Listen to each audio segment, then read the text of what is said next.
Voici l'autocollant appliqué sur le côté gauche des appareils. Il y est indiqué le modèle, les caractéristiques techniques, les différentes consommations électriques, le type et la quantité de gaz utilisé, ainsi que le numéro de série, puis les différentes normes internationales pour lesquelles nous sommes agréés. Grâce à ce thermomètre placé à côté de la sonde, vous pouvez visualiser la température finale d'évaporation, en l'occurrence moins 28 degrés. Il suffit de baisser le système d'injection pour contrôler le remplissage, le fonctionnement de la pompe à eau, visualiser les jets d'eau, donc la propreté du plateau. Afin d'effectuer un démontage rapide du système d'injection, il faut avant tout rendre accessible le ressort. Pour cela, branchez l'appareil, à la descente du plateau, coupez l'alimentation électrique. Maintenant, le système est complètement accessible.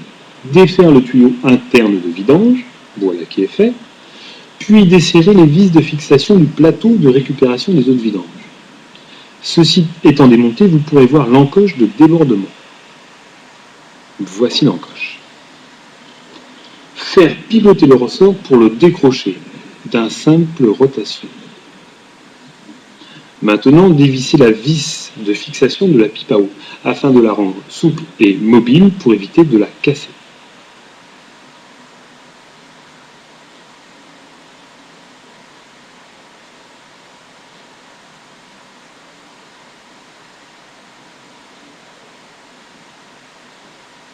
Par le dessus de la cornière noire, un écrou de 10 mm va être accessible.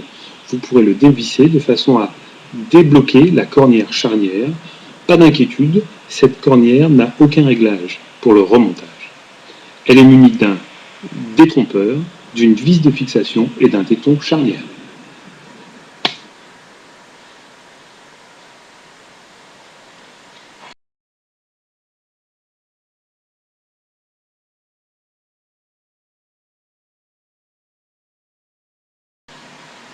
Le démontage du système d'injection va permettre un nettoyage en profondeur de celui-ci.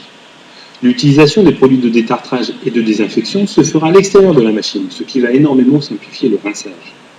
Ce système se divise en plusieurs parties. Il y a la pompe à eau que l'on voit ici avec le moteur noir. Cette pompe est reliée par des durites en silicone, au plateau perforé et au réservoir d'eau. Ces durites ne nécessitent pas de collier de serrage, car leur adhérence est parfaite durant de longues années. Comme vous allez le constater, il n'y a pas de liaison mécanique, ni de garniture d'étanchéité entre le moteur et la turbine. Le système d'entraînement est magnétique. Le moteur entraîne un aimant femelle qui, à travers la flasque plastique, entraîne la turbine. Le but étant d'éviter tout blocage et détérioration en cas de forte présence calcaire. La turbine est montée sur un axe en céramique, muni d'un méplat sur un côté. Il se loge parfaitement dans la flasque arrière. Ne jamais forcer lors du remontage. Voici l'axe et voici le méplat.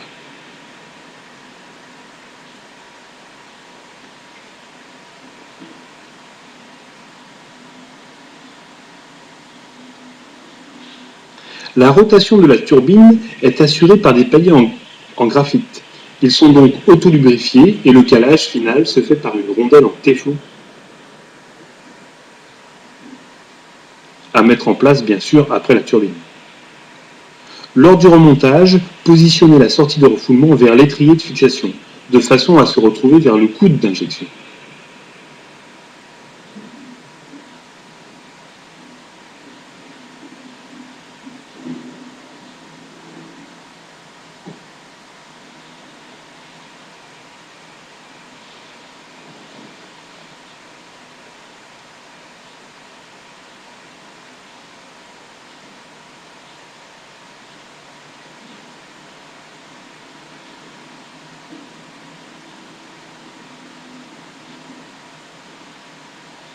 Concernant l'ensemble plateau-réservoir, vous pouvez soit le faire tremper tel quel dans une solution détartrante, soit le démonter plus en détail si un remplacement de pièces est à effectuer. Tout cet ensemble est un montage par emboîtage. Il n'y a pas de joint. Il n'y aura aucun réglage nécessaire lors de son remontage. Tout rinçage se fera à l'extérieur.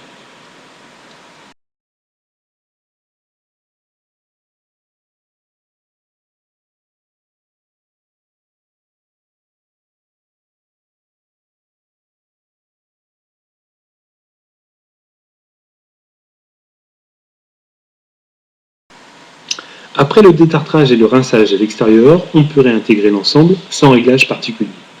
Il vous faut positionner l'équerre dans le pivot arrière afin de placer la vis et le détrompeur de la charnière correctement. Puis, sur le dessus, serrez l'écrou de 10 de la traverse principale, comme cela.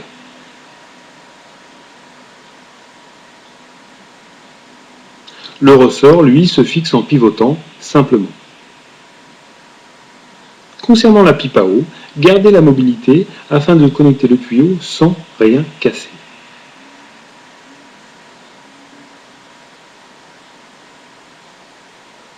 Le serrage ne doit être effectué qu'à l'instant final, ne jamais forcer.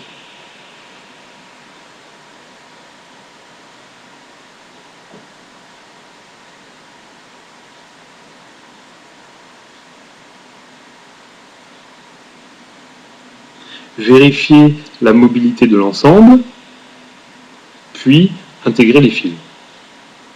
Le plateau de récupération des eaux de vidange se bloque dans le panneau arrière, puis par deux vis sur le montant de face.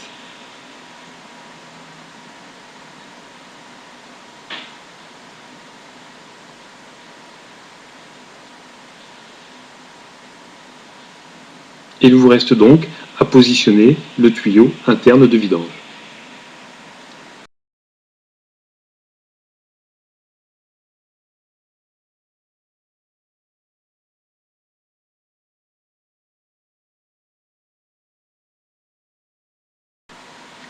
Le nettoyage du filtre à air est extrêmement simple.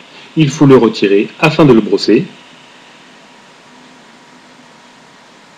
puis le remettre en place sans forcer ni le déformer. Son bon état est capital. Afin d'accéder au condenseur et au compresseur, il faut retirer le panneau de façade, qui est fixé par une vis, puis le lever.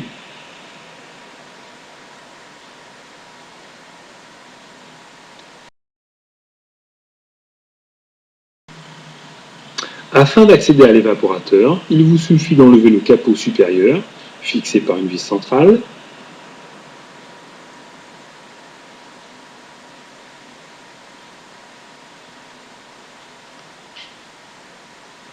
et vous avez accès à l'ensemble de la partie de fabrication.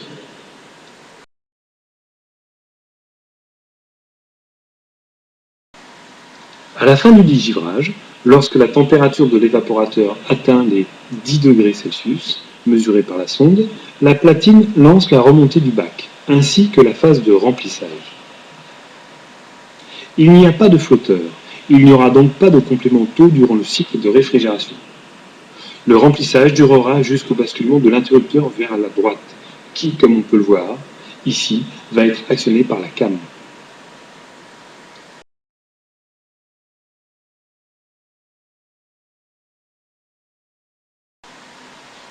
La phase de réfrigération s'effectue le plateau d'injection bien fermé contre l'évaporateur. À l'aide du thermomètre de contact, on peut voir la température de fin de dégivrage, qui est ici de 10 degrés. Lorsque l'évaporateur atteint la température de fin de réfrigération environ moins 20 degrés, la platine lance l'ouverture du plateau. Cette descente s'arrêtera lorsque l'interrupteur sera actionné par la came vers la gauche.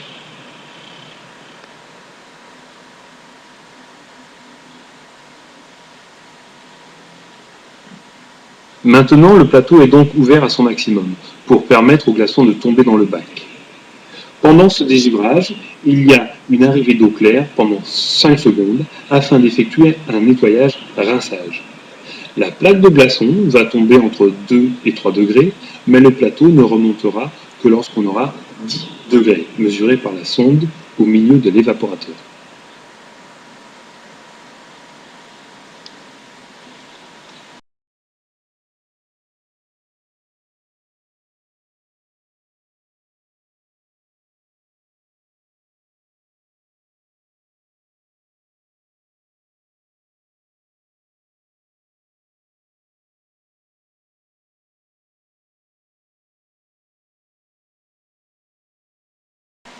La température de fin de réfrigération est de moins 20 degrés. Si besoin, cela est ajustable. Afin de contrôler la valeur ohmique de la sonde, il vous faut un verre d'eau, avec de l'eau à 0 degré, un tournevis, un ohmmètre et un thermomètre de contact.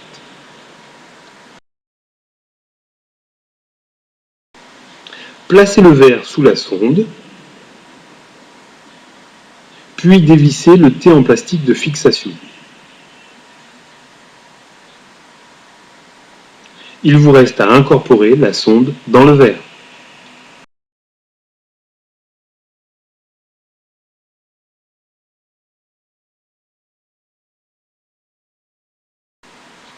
Après avoir débranché l'appareil pour éviter toute électrocution, il vous faut ouvrir la boîte électrique.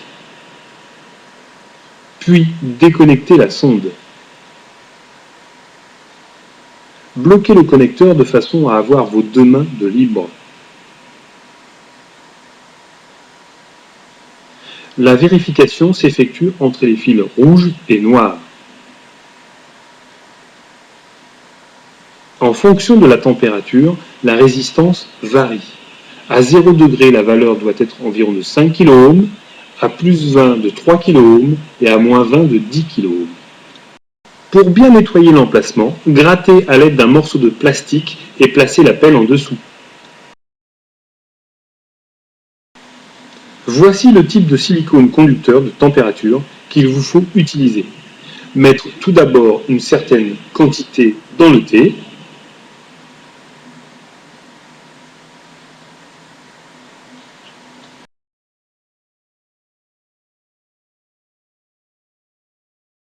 Étaler une deuxième partie de la pâte conductrice sur l'évaporateur. Après avoir repositionné la sonde dans le thé en plastique, il vous faut le fixer sur l'évaporateur à l'aide de la vis. Utilisez la vis d'origine ou une vis inox. Il faut trouver l'emplacement exact et serrer entièrement, mais sans jamais forcer. Ne pas forcer le pas de vis, au risque de ne pas pouvoir refixer la sonde correctement.